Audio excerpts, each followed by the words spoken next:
రంగారెడ్డి జిల్లా ఇబ్రహీంపట్నం ఎక్సైజ్ దాడుల్లో భారీగా నల్లబెల్లం పట్టిక బయటపడ్డాయి. యాచారం మండలం మాల్ గ్రామంలోని గోదాములపై దాడులు నిర్వహించారు పోలీసులు. సారా తయారీదారులను అరెస్ట్ చేసి విచారించడంతో అక్రమ వ్యాపారం గుట్టురట్టయింది. దాడుల్లో 130 బస్తాల నల్లబెల్లం, 108 బస్తాల పట్టికను స్వాధీనపరుచుకోవడంతో పాటు 2 సారా తయారీదారులతో పాటు ఓ బెల్లం వ్యాపారిని అరెస్ట్ చేసి రిమాండ్కు తరలించారు పోలీసులు.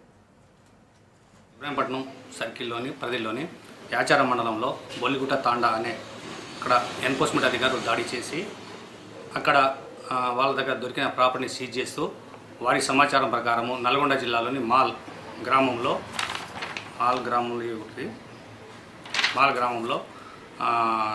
ఈ బెల్లం కలిగి ఉన్నదని చెప్పి తెలిసి వారి సమాచారం మేరకు